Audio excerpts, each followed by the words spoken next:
Welcome everyone. We're going to get started. I know people are still coming in, and we'll let folks in as they arrive, but we have a lot of people here, and we want to get to your questions, so I want to get started as soon as possible. So we're going to start with some brief introductions. I am Mik Moore. I'm a co-founder of the Essay and Laughter Lab. I run a creative agency called Moore & Associates out of New York, and I will be sort of hosting this, co-hosting this with one of our 2020 Laughter Lab winners, Thaddeus McCants, we'll hear from in a minute, and Clare Kenny. And Clare will introduce herself, but she is full-time staff at the Laughter Lab and probably the person that you'll be interacting with the most if you have follow-up questions or otherwise want to engage. So I'm going to quickly turn it over to Thaddeus and then Clare, and then I will dive in with some background information. So Thaddeus, go ahead. Hey. First of all, thanks, Mik, for having me, but also welcome to everyone. Like he said, my name's Thaddeus McCants. I was one of the 2020 winners, and what I don't even know if Mik knows, but I unsuccessfully applied in 2019 as well. So I'm a two-time applicant, one-time winner. And I'm just so excited. Me and Mik were sort of shooting it before we began, and this is such a unique process. This is such a unique program, but it's like was so beneficial to me and my project, and also me and my sort of development as an actor and a creator. And we'll get into all of that later. But yeah, thanks for having me. Great. I'm Clare. I'm the program director for the Laughter Lab. I am new to this program, but I'm really proud to be a part of it. I come from being at GLAAD for just about 4.5 years, and GLAAD is the LGBTQ media advocacy organization, and they are the type of organization that Laughter Lab is partnering with. These are media advocacy organizations that are focused on different identities and communities who are typically and traditionally underrepresented in Hollywood and in media overall. And the Laughter Lab brings in groups from so many different communities and identities who are working to achieve the same thing, which is really diversifying and making Hollywood more inclusive and more impactful for those underrepresented communities. So I'm thrilled to be a part of this group who is working simultaneously with those media advocacy organizations and also the industry professionals who are actively working to make Hollywood more inclusive and make the work of Hollywood and the products and the programming we watch more impactful in addressing social issues. So I'm thrilled to be a part of this group, and we are so excited to see everyone's applications. You can always reach out to me on email, but I think Mik, as the co-founder, is probably the best person to take you through the lab and the process of being an applicant. Great. Thanks, Clare. And Clare, if you want to drop your email into the chat, then folks know how to reach you. And then the last person who I didn't introduce at the beginning, but she should introduce herself, who's here with us from our core team is Bethany Hall. And Bethany's a comedian, and she's been here since the beginning and a huge part of the Laughter Lab team. So Bethany, you want to say hi? Oh, hi. I'm so happy to see Thaddeus. Hi, everyone. I don't know. I'm a comedian too, so I just like reading your thoughts and seeing what's on your mind. And Carolyn Castro's here too. Oh my gosh. Hi. Congratulations for just joining this freaking webinar. What are we doing right now? I'm also here to help field any questions should you have any, but Clare will give professional answers. Was that what you wanted, Mik? That was perfect. Thanks, Bethany. Great. All right. So it's 6:05 Eastern time. We have an hour scheduled for this call, and given how many people are here, I'm going to try to whip through my introduction because I'm sure you have a lot of questions and I'd rather spend time on those. So very briefly, the Essay and Laughter Lab was founded in really the summer of 2018 by myself and a woman named Katie Bourne Chatu. Katie runs the Center for Media and Social Innovation at American University. She has an incredible background in both comedy and production and documentary film and media. And she and I had both been playing around with some ideas on how we could best support diverse comedy creators who had amazing ideas and wanted to bring them into the marketplace, but also were interested potentially in partnering with social justice organizations, and that there was no real space that was making that happen, and maybe we could do that ourselves. And so we modeled the Yes and Laughter Lab on a project in the documentary film world called Good Pitch, which, if any of you know the doc film space, is really an amazing program. It's been around 15 years. It's not exactly the same, but there are some similarities. And our first year in business was 2019. And we had no idea how many people would be interested. We had a feeling that there was a real need and interest in this, but it was an experiment. And our first year, we had over 500 applicants. And we only had 6 spots. So first year was a learning experience. And some of you may have applied our first year. We ended up with 6 incredible projects. And our first year, we didn't do any training. It was literally like we went through the application process and we had a single pitch day in New York City in a comedy club in New York. And it was an amazing experience. We met a lot of great comedians. We had about 34 finalists as well, but we weren't really able to program for them. And then we came back in 2020 to do the program again. We made some adjustments. And in 2020, and that's the year Thaddeus will talk a little about his personal experience, but in 2020, we were able to provide a training program for all of our finalists. So we had 20 finalists in 2020. And then we ended up having 11 projects that were selected to join the pitch days. Because of COVID, last year, everything was online. This year will probably be a mix. We'll probably do the training online. We're hoping that we can actually do the pitch days in person. But obviously we have very little control over what's going on with COVID. So that'll sort of be decided as things resolve themselves. The program has 4 basic parts. So there's the training piece. Again, Thaddeus will tell you about his experience, but we try to provide pitch training for all of our finalists. And this is really an opportunity to take your project and work with professionals from the industry to work on and work on and work on and work on and get better and get better and get better until your pitch is really amazing. So that when you go in front of your pitch table, if you're chosen to advance, and even if you're not, right, if you keep pitching your project, that you have a really solid pitch down. Our winning projects, and we usually choose around 10. We have a little bit of flexibility on the number, but it's around half of our finalists are also winners, get a stipend for their project, which they can use for whatever they want. We pay for you to come to the pitch days, and then we help put together pitch tables that are made up of people from the industry, but also from social justice organizations that are specifically interested in the project that you're pitching. So it's not random people, but they have decided ahead of time that they're interested and that you're interested in them. It's sort of a matchmaking process. And then on the day of, you actually get to stand up in front of a room or sit right in your bedroom and pitch your pitch table. So that's the second part of the process, is a pitch table and stipend.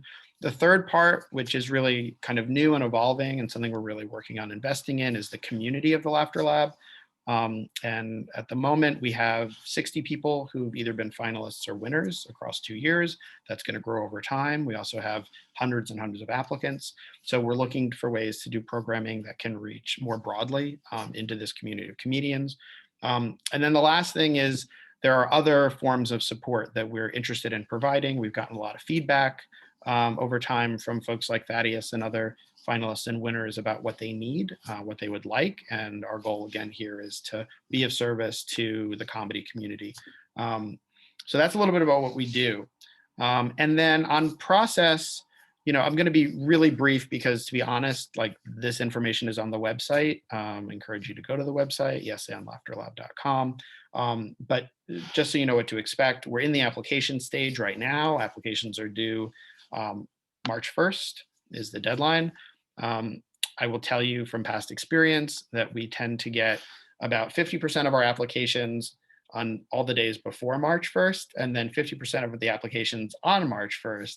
So, that is what it is. But if you don't wait for the last hour, that's probably better, because we inevitably have some people who wait to the very, very end, and then we get frantic emails saying like, I can't, like my internet went out or whatever. So if you can do it a few days before, that would be great. If you're still doing it the last day, try not to wait to the last hour.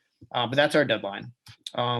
We then go through a whole process. If you go to our website, you'll see there's a selection committee that's made up of really some amazing comedians, some of our favorite people. They spend like real time looking at the applications. And out of that process, we choose 20 finalists. Again, you can go to the website and see who were our finalists in our first and second years. You get a sense of the kinds of people and the kind of projects that we take. But the goal with our finalists, again, is to put them through this training to help them better understand how to pitch their projects to these two audiences that we're working with. So the industry folks and the nonprofit social justice folks. The third part, and that's, we announce our finalists on April 13th. Our training is in mid-June, like June 11th to 13th. We announce our winners after the training. So we announce our winners in July. And then in the fall, September, October is when we do our pitch days. And our goal, again, if we can do in person, is to have one located in New York City and one located in LA, and to split the group between those two cities. So I'm going to stop there again, because we're excited to hear from you. But Thaddeus agreed to join us as a two-time applicant, one-time winner, and who has an amazing project and a great story to tell. And Thaddeus is going to both, I think, try to tell you a little bit about like sort of how and why he applied, about the application process, and also about how the program went for him and what he experienced. So Thaddeus, it's all you. Totally. So I'm batting 50%. So first of all, go for it. Just apply as many times as you want. But why would you apply? I guess is sort of why I was brought here. And it's sort of a twofold answer. One, this is a program sort of unlike any other. I think as comedians, we all have an urge to like tap into empathy and what we care about. So an opportunity to speak towards social justice with comedy and a program that seeks to do both is really, really unique, and seeks to do both really incredibly well. Like, look at the list of the partners that they partner with. It's such an incredible group, not just because they're heavy hitters, but because they actually do what they say they want to do. Like, their mission statements are truthful and they're not just sort of like speaking in platitudes. Second of all, why did I personally apply? Like, everything that I have as a comedian tends to have some sort of angle. Like, I try to take what pisses me off and make me and other people laugh, because I think that's kind of the only real way to do it. And that goes a long way into answering a lot of the questions that Mik wanted me to answer, a la like, what projects should you choose? If you have more than one project, how do you choose? If you're somebody that writes in different mediums, how do you go? I think like in this instance where you're going to pitch a project about a cause that you care about, this is going to look more like you than any other project you've ever been a part of. Like, all of our first projects or all of our projects we care the most about tend to look a little bit like us, or speak about the things that we care about. So I think that's the easiest way of thinking about what you want to apply with if you have multiple answers, or what you're thinking about pitching in general, is just like, what do you care the most about? Because this process is so unique that, like, when they pick the winners, you're not in competition with one another. They then go and find people who will be interested in your project that are different from other people. If somebody is pitching a project about, there was an incredible project about abortion or women's bodies and all these things, these people have completely different tables than my project, which was about cannabis rights.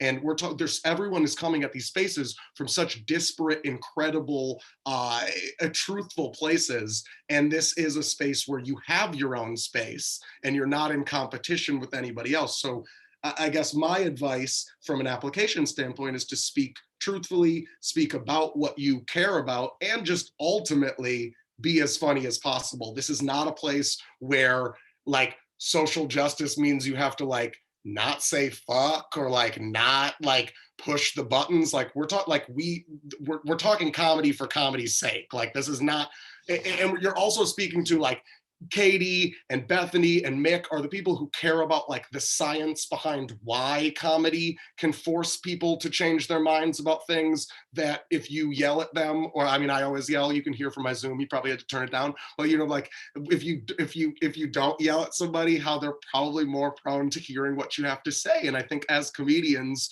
we didn't get beat up because we were funny. And like, if you're like me, like, you know, you didn't get beat up because you are a pacifying force.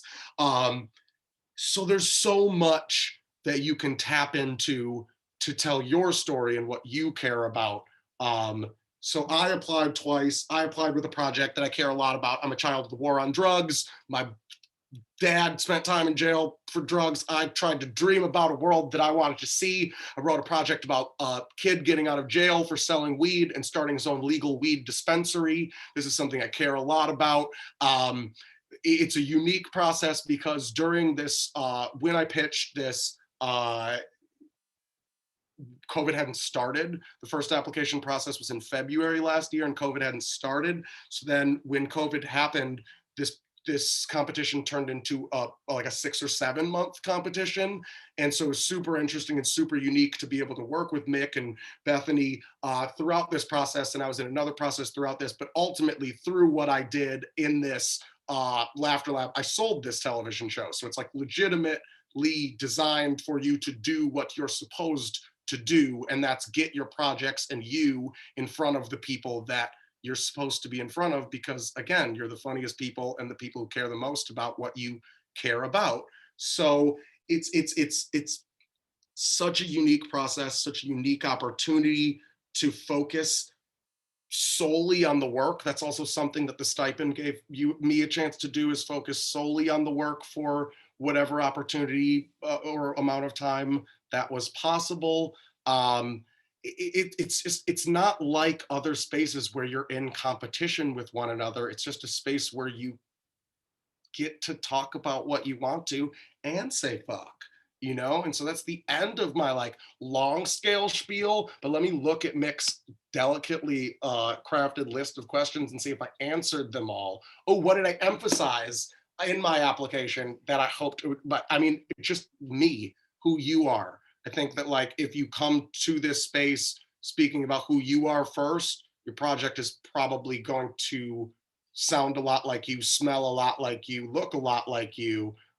So I think being forward facing and vulnerable with why you care about these issues, and that doesn't mean you have to relay any information that you're not comfortable relaying or tell any stories that you're not comfortable telling, but like, why do you care about this, and why are you the person that needs to tell this particular story or work on this particular project? And yeah, that's kind of my long scale. You can turn your stuff back down because I think I stopped yelling, but I'll get excited again. I'll get revved back up. Can I jump in with some hot tips? Hot tips. Hot tips. What's hot tips? I think like everyone wants to talk, like wants to know like what people care about right now. And I think that's not a hot tip. Like worrying about what other people care about is not the tip. Where like, you're all here because I'm assuming you care about something a lot more than most people, maybe a few different things, but like do that. And also like pitch the project of your dreams. Like whether the project is created, like has already been created or not, like pitch the best version of this project. Don't pitch the version that like you think could get produced easier. Like if it's set on Mars, set it on Mars. Like do it. If it needs to be in outer space, like let's get you the money to put it on outer space. Don't settle for, you know, doing it in a sound studio. Your hot tips are super hot, but I want to share my hot tips. Oh, you wanted to share hot tips. I want to share my. Oh, I thought you were asking me for mine. No, yours are way better. Go. Your hot tips are hot though. I'm like burning up over here. My first hot tip, because people keep emailing me, is Thaddeus kind of touched on this, but I can't emphasize enough how much we feel this. we know why the social justice issues matter. Like if you look at the leadership in the selection committee, like they're pretty well versed in social justice. We don't know why you're the right person to communicate the message or how you're going to make it funny. Like it takes freaking geniuses to make really difficult stuff funny. So like, don't waste your application explaining like why we need this show about legalizing weed, or why rather weed needs to be legalized. Focus on like how you're making this the funniest shit ever. That's my one hot tip. And my other big hot tip is like, forget about COVID. We live in an imaginary world where it doesn't exist. By the time you're gonna be pitching this, it's gonna be next fall. It's gonna be in the fall. Like COVID's totally gonna be over by then. Just kidding, but don't talk about COVID. We don't care. Thank you, Thaddeus. Thank you, Bethany, for your hot tips. So folks have already started, and I encourage you, if you have a question, to drop it in the chat. What I'm going to try to do is scroll through the chat and find questions, and then I will distribute them amongst our team to whoever can answer them best. So, and there's always a couple sort of like technical questions, which I usually take myself. For example, is this open to international applicants? It is only open to folks within the 48 contiguous states. At least that's where we are this year. That may change in the future. So if you're an international applicant who lives here, then sure, but not if you're living abroad. There was another question that I thought was great, which is, is there room for non-traditional content like a book or class? So I didn't mention this, and I'm glad we got the question. 100% yes. We are completely agnostic as to sort of the format your comedy takes place in, and we have gotten, I mean, Thaddeus, pitched a, scripted comedy. And we get, I would say that's probably the single largest category among our applications, but we get a lot of stand-up specials. We get some projects that are for film, not television. We get live shows. We get, we've had some like sort of magazines or zines or sort of publication type projects. We've had, or website projects. We've had, and then within comedy, all forms of, whether it's stand-up or variety shows. Literally, we've had everything. So there's no restrictions on that, and we're always excited when podcasts. We've had a number of people pitch podcasts. Okay, scrolling through the questions. Different stages of development. How are you evaluating a concept versus a full script? Should we try to have our project as fleshed out as possible? Well, Bethany, why don't I let you tackle that for starters, and then I'll jump in if there's anything more needed. But how do we feel about a concept versus a full script? So another hot tip. Submit whatever makes your project look the strongest. And speaking again as a comedian and a writer, I know sometimes when I've got a great idea, but I've written the first draft or third draft and it's still not shining, maybe don't share that then. Share instead a really great one-pager or a deck or even 5 paragraphs that explain why your idea is so great and how you're going to make it shine. And then should you get selected and move on, you'll have the time to polish that. We are, a really well-versed group, like being able to judge great ideas and be able to identify them. That said, if you have an incredible script and you are like, this script like screams off the page and I love it and it says everything that I need it to say, I definitely attach that. I can't wait to read it. But like, just use your best judgment of like, what's going to put your, it's a hot date, guys. So like, this is your first impression. What makes the best first impression? Sometimes less is more. Sometimes like you got the whole thing. I'm wearing sweatpants right now. So like, I would do less is more. Perfect. I'm not even going to add to that. That was great. There's a question here, Thaddeus, for you. Did you do anything differently when applying the second time? Oh, real hot goss here. Totally different projects. The first one sucked. First one sucked. It was horrible. But honestly, what was different about them was like the first one was just more like I had heard about this as being like I heard about this competition and I was like, oh, cool, I should apply. And I kind of like made something up and it was just like not very grounded and it was okay. The next year I knew that I wanted to, and I'm not telling you that I like wrote this script over the course of a year, but like during this course of the year I figured out what a project was that I genuinely did care about, and it was this one. And so the difference is it was personal the second time, and it was, I mean, and whether or not that made it good, it was good and the last one was bad. But like, I think what did end up making one better than the other is it was far more personal. And it was actually an issue that I had something new to add to the conversation. I think that like what Bethany is saying, like we all know, we all hope you're going to pitch to people who believe exactly have your politics. So you're not going to need to convince someone that your issue is important. Like Bethany is saying, what you're going to have to let somebody know is why cannabis reform is funny.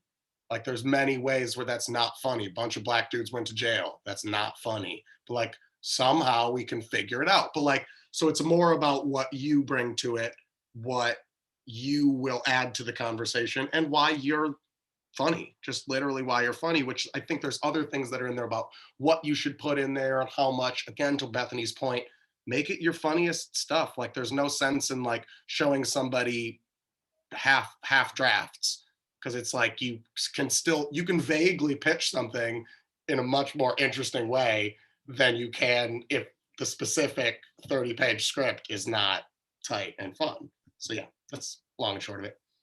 Great. And I will say there are probably some of you on the call who've applied before. We had, I mean, Thaddeus is an example of somebody who applied and didn't get it and then got it and then went all the way through. We had finalists from year one who applied in year two who won. So it's definitely worth, you know, and Thaddeus is the same person, obviously, from one year to the next. He just had a great project that really spoke to us one year and then a project that didn't a year earlier. So definitely feel free to apply again. We don't, you know, we're not just like that person was no good last year, so we're going to ignore them this year. To be honest, we reached so many applications, like I didn't even realize that Thaddeus had applied because, you know, so it goes. A great question from Oliver, which I'm going to have Bethany answer about stand-ups.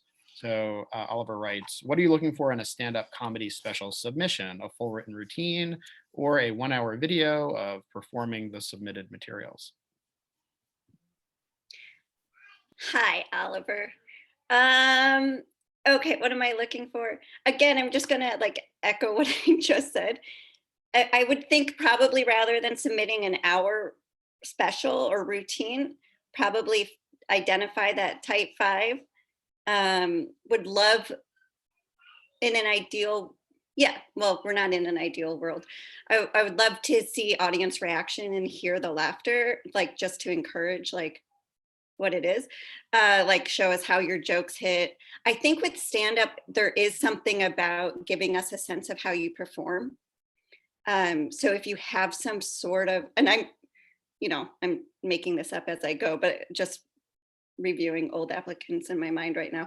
I think we want to see your stage presence if you're a stand up. We want to see how your jokes hit.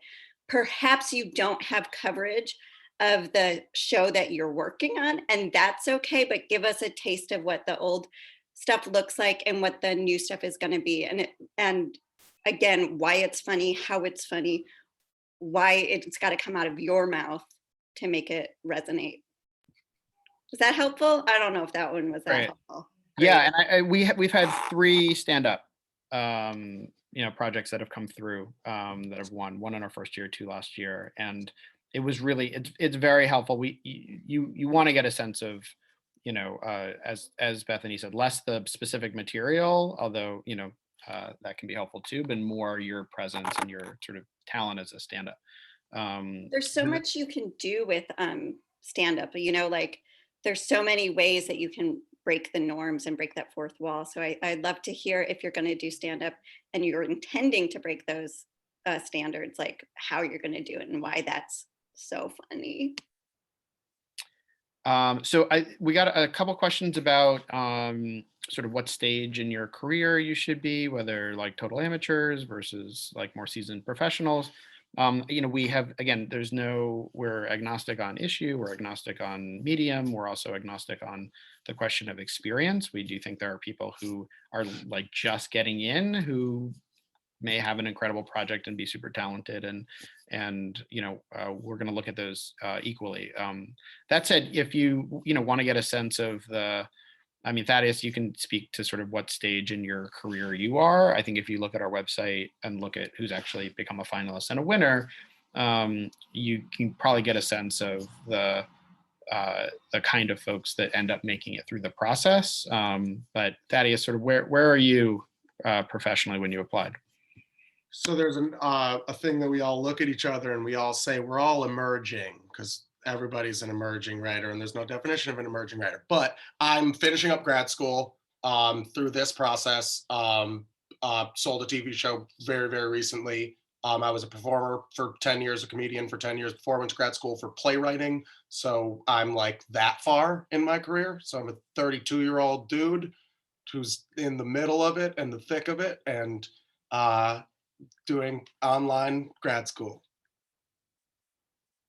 Feel good? Perfect. Thank you.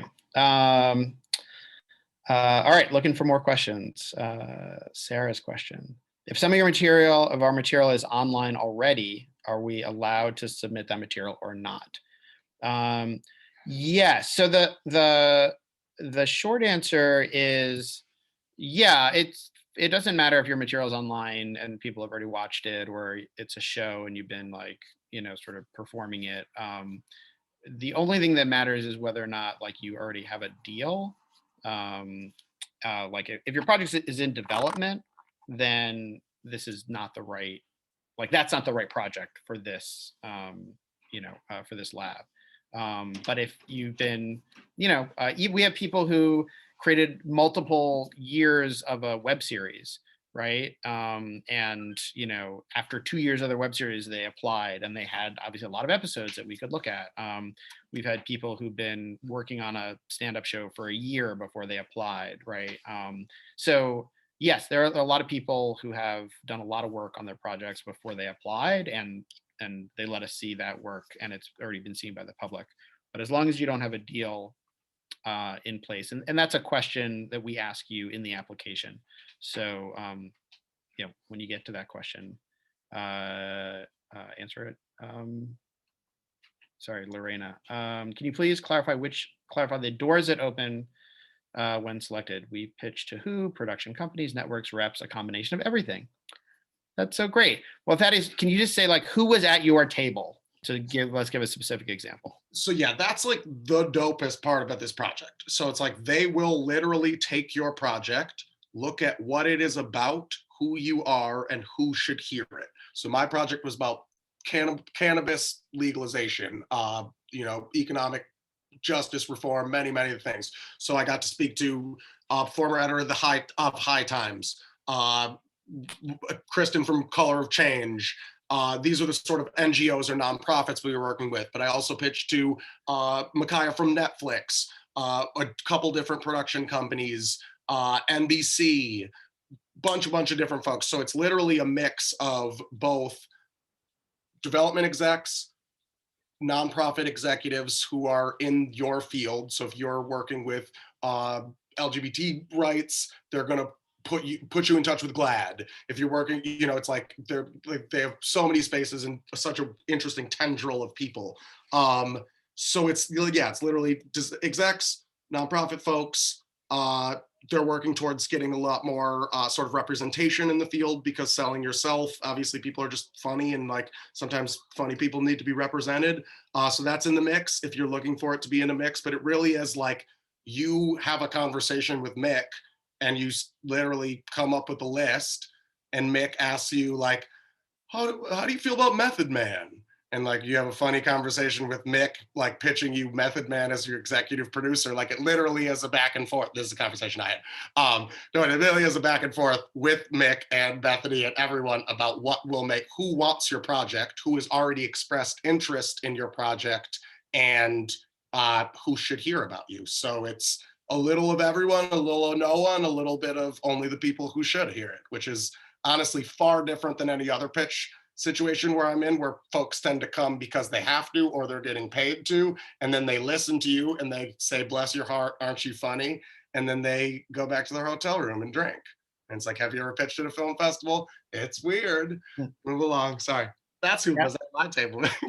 That's great. Yeah. So Thaddeus had a great table. To be honest, like I feel like everyone had a great table.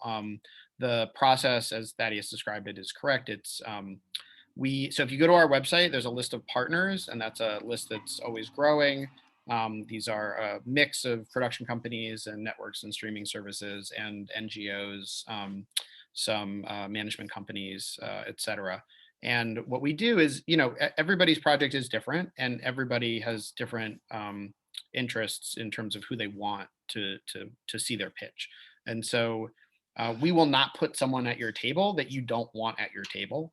And we will also not force anybody to be at your table who doesn't actually want to be there. So literally every single person at your table is somebody that you were excited to have there and who's excited to be at your table to see your project, which is a sort of unique piece. And we do spend a lot of time like very much having phone calls, going back and forth, looking at lists, prioritizing the lists so that we can match your table to your needs as best we can. So many questions. Values. This was a really interesting question. I would love to hear more about your values and the values you look for in your applicants. I'm positive the best way to answer that question. I think, if you look at our website and who we partner with, I think that helps at least a little bit give you a sense of where our values are at. So the nonprofit organizations that we tend to work with, which sort of span the gamut, but Color of Change, right, is one of our nonprofit partners that works on civil rights and African American issues. We partner with Define American that works on immigrant issues and immigrant storytelling in Hollywood. The Muslim Public Affairs Committee that does a lot of work with Muslim representation. So we are issue agnostic, but we also have recognized that there are certain kinds of stories and kinds of issues that come up again and again. And so it's not surprising that we've developed partnerships with groups that work on issues that are sort of broadly resonant with folks like you all who will be applying. And we don't espouse like a particular politic per se, but we do want all the projects to have some kind of a social impact, social change, social justice element to it. That can be something that's personal to you. That can be an issue, or like with Thaddeus, it was really both, right? It was both very much personal to him as he expressed with his own personal story, but it was also a very clear sort of issue around the war on drugs. And he wanted to do, a show that would, that would use humor to talk about the war on drugs. And so, some stories are more one than the other, and some are really both. All right, another question. I am a stand-up comic who didn't realize we could just submit just that. I have a TV show I was planning. Should I pick one? So this again, I think there's like probably a dozen different versions of like, how do I choose, right? And probably all of you have multiple projects that you're super excited about. Again, I would go back to Thaddeus's advice, which is just like the thing you're most passionate. Bethany said this too, like the thing that you're most passionate about. Really, I think the way that you expressed it, Bethany, was great. It's like there are stories that only you can tell, right? And so those are the stories we want to hear. And then the thing that we want to know is, well, how do you make this funny, right? And so we're constantly coming back to And the selection committee that we work with is very much like, is this going to be funny? Right? Can I see a way for this person to make this story funny, to make this show funny, to make this special funny? So those are the two, I'd say, elements to look at, and evaluate your projects, and and pick one. It's also like it's. I mean, and Bethany can correct me because I'm less of a stand-up, but it's a unique thing to have one full stand-up that is dedicated to one particular thing or issue. So it's like, if you feel like, oh, I heard that they take stand-ups, and then you that makes you think of a specific project, like go look at the winners. The stand-ups and the specials that we're talking about are not only funny because it's this person, but it's like the project itself is about a particular issue, as opposed in the same way that if you were to pitch a script, it would be centered around a specific issue. So you're less selling yourself as a stand-up, although you are, but it's like, it does your, like Hasan Minhaj, like obviously has political driven space, and Bethany's worked with him a tremendous amount. And like like his work is focused politically towards a space that is trying to create social change. If you have a couple social jokes within your hour-long set, perhaps that's not the best thing to pitch, if that makes any sense. And I agree with what you're saying, Thaddeus. I just want to emphasize, I think if your set is centered around an issue, that's like kind of the key thing. It's not like you need 60 minutes of jokes just about one. Like, you can go on tangents and meander, but like by the end there is some sort of takeaway, some sort of like a think piece that, if you're like me, you wake up at 2:00 in the morning, you're like, Hannah Gadsby was really right, guys, still, or whatever it is. So you can go on tangents, and it's not like joke after joke after joke about some kind of difficult subject. Great, thank you. That was super helpful. So another question, this is a good one.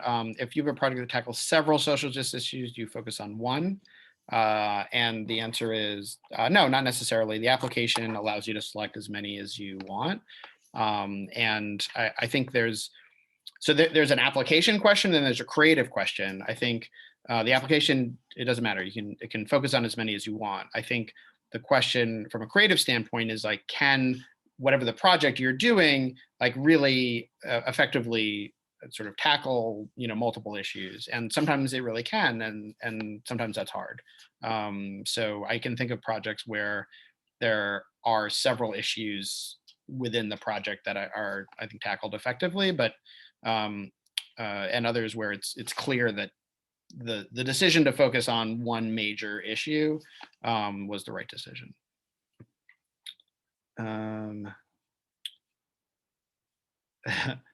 Sorry, I'm reading Bethany's funny comments in the comments. Thank you, Bethany. She would have loved with Method Man. That's my comment. Great. When the Method Man asks you to smoke weed with him, you say yes. I'm going to. The Method Man has his own weed, right? So that will still happen. I feel confident that Method Man is coming in on this project. So Christina has a question about the stipends. Do they aim to cover the cost of living expenses, or is it focused to fund the project itself? So the stipends are modest. The stipends for this year, I think, are $2,000.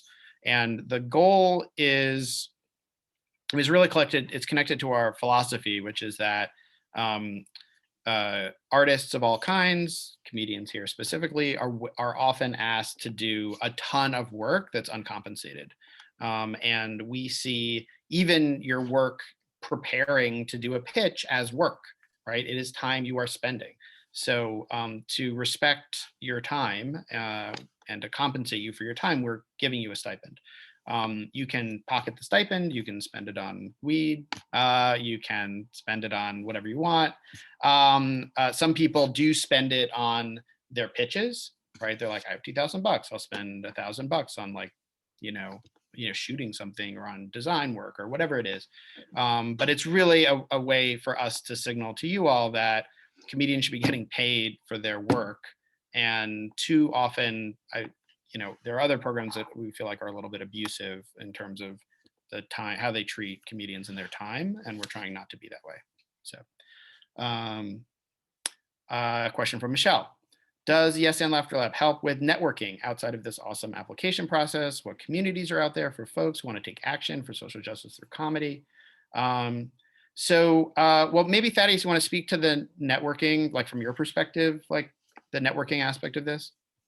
I mean, it's unique because we've never met, but me and Mick were talking about how we got on and we're like, oh my God, I feels like it's been so long since I've seen you. How you been? And like, we've never been in the same room together. But ultimately, this is all about networking. Like, again, because it's not competition, everyone you meet is somebody that you should be connecting with, because it's not as if, like, even in situations where, you know, somebody looks exactly like me and is pitching a project with the exact same demographics as I am, we're not pitching the same project. Nobody's success is my failure. So there's no space where we're not connecting. So this is kind of all about it. And like, you know, comedy, we don't like to hire people we don't know and don't like to haven't already kicked it with. So this is all just kind of getting in with a bunch of comedians, and like, all of the comedians were more successful than me when I came in. They're like, look at the list of people.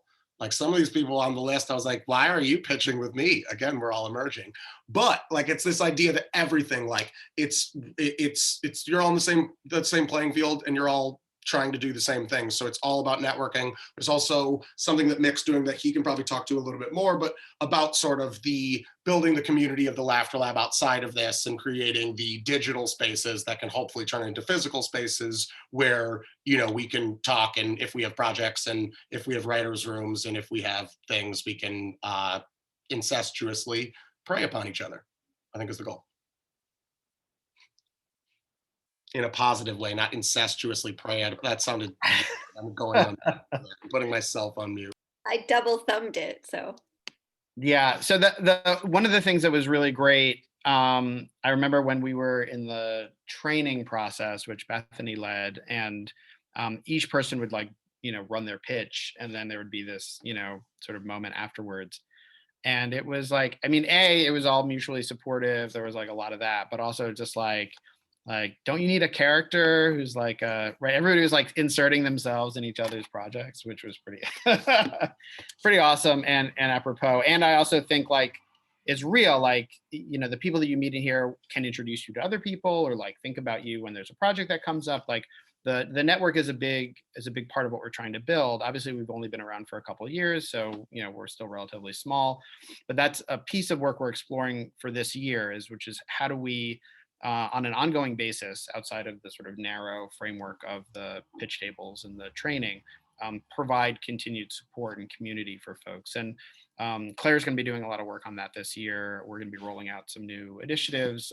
If you don't already follow us on Twitter or Instagram, you should do so. It's Y'all Comedy. Claire can drop the handles in the chat. You know, even for folks, I think we're looking even for folks who aren't and who don't end up being selected. Like, if I never would have met Thaddeus, right? Like, that would have been a shame if he hadn't come back for year 2. But if there had been something for, you know, for applicants, and not just finalists and winners, then, you know, we could have been, you know, he could have been part of the community too. So that's something we're looking at. We'll have more information. Here's a good question from Woody. Am I able to submit more than one project? I noticed Molly had 2 projects one year. Good eye, Woody. So the so the answer to that is, if you dive deep into the application, or you'll notice that up to 2 people can submit can be part of a project. And so the rule that we have is that you can only be the submitter on one project.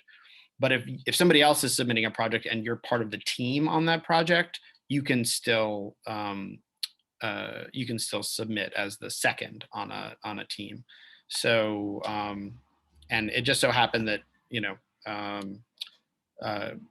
2 of the projects that Molly was involved with, both were finalists, only one was a winner.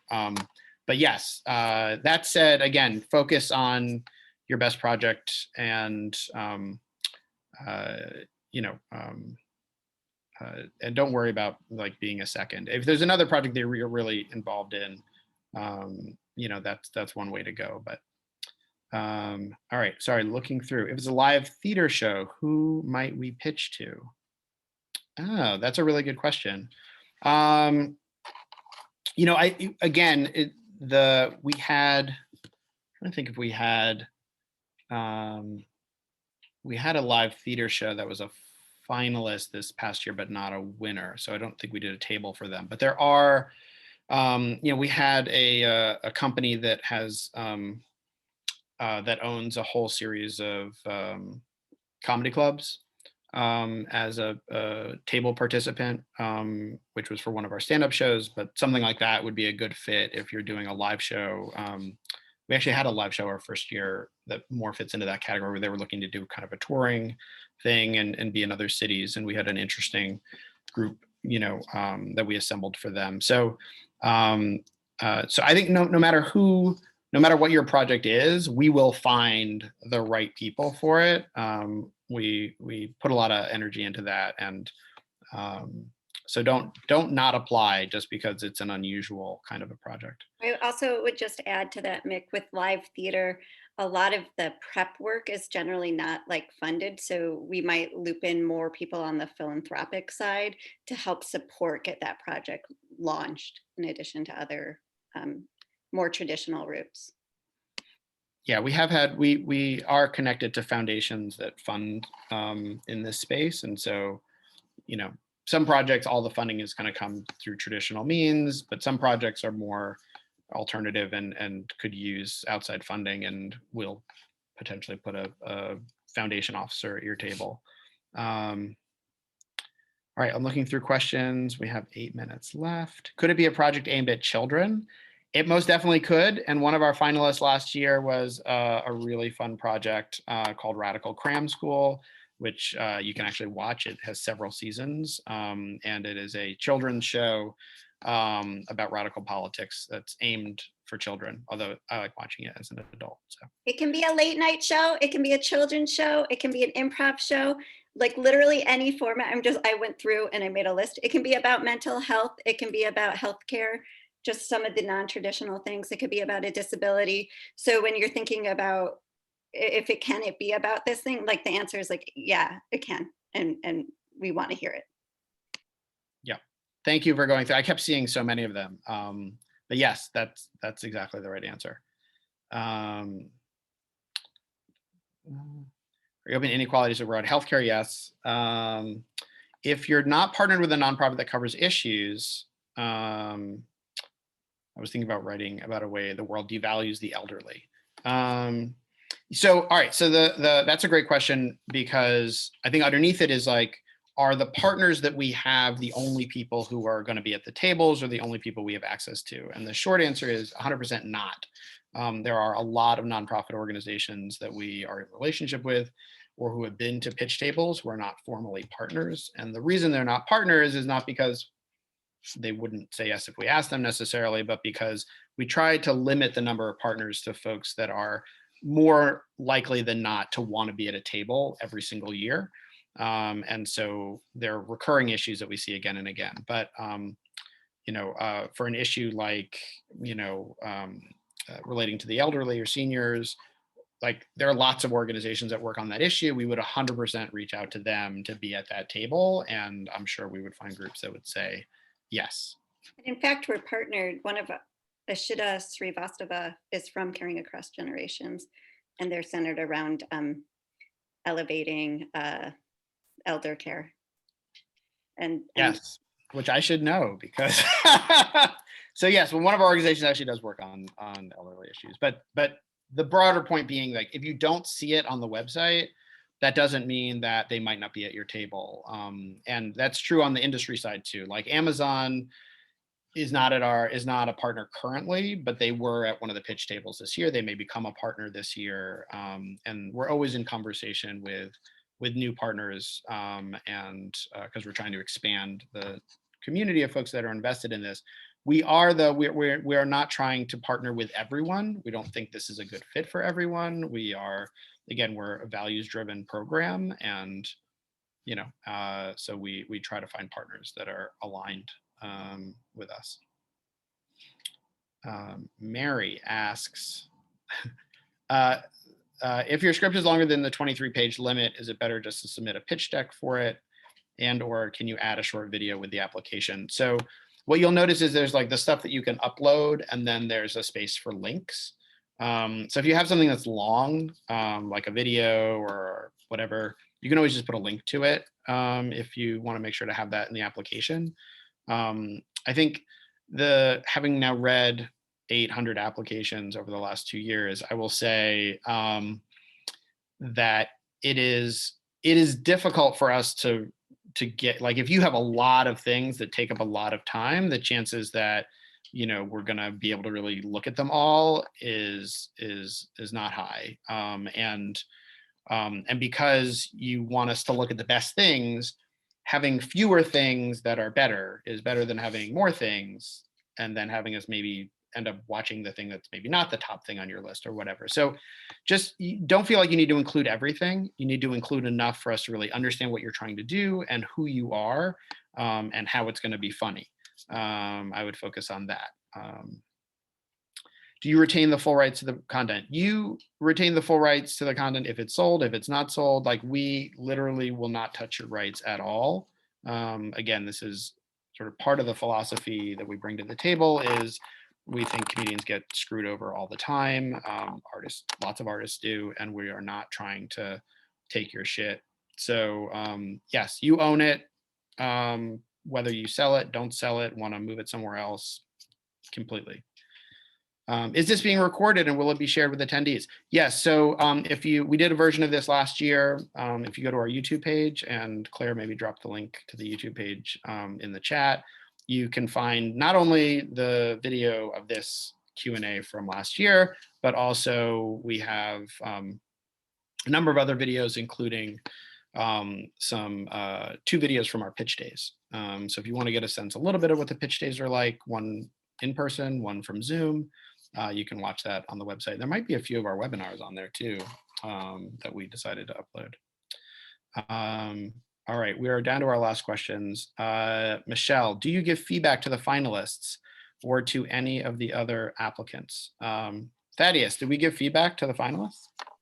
You get to call Bethany at any hour of any day of any minute and have an existential crisis about networks asking you for submission materials that you don't know what they are, or you get to, no, you do. The answer is yes. This is a feedback driven thing. Like Mik said, they're not interested in the rights to your things or anything. This is about development. So you're going to receive feedback. If you are one of the finalists and one of the winners, you will. That's half the point, is to receive feedback and do what you do better for people who are interested in it. So ultimately, like, number one things we can impart upon you, or I can quickly impart upon you, it doesn't matter what it is, as long as it's good and funny and you care about it. It doesn't matter the medium. It doesn't matter the content. It doesn't matter the length. It does matter the length only because why would you want to present somebody with more material than they're interested in reading? Like, is it better if it's 40 pages or if you just send the teaser? I don't know. Like, you are the only person who knows that. But like, realistically realize that, like, the people who read this, the people who look at the list of the people who read this, they are awesome. Like, do you want them to read 50 pages or your funniest 5? Like, leave people wanting more. It's just like kind of application logic in regards to, like, this isn't your one shot. So don't feel like if you put more information in this, then like people will know that you work harder than more people. Like, this is about giving the best information about the thing that you care the most about, because that's the point, is like, you want people to care as much about what you care about as you do. And doing that in 3 pages is much better than doing that in 40, is my personal opinion. Yeah, that's great. And we are at time. So I'm sure there were many questions that I didn't get to. I really apologize. Did my best. That having been said, feel free to email Claire questions that you have, and the team will sort of look at them. Go to the website, there's an FAQ on the website. Look at the website generally. Hopefully some of the answers are there. And again, this video, if you missed some of it, will be up on the YouTube page. So we look forward to getting your applications, and thank you so much for joining us.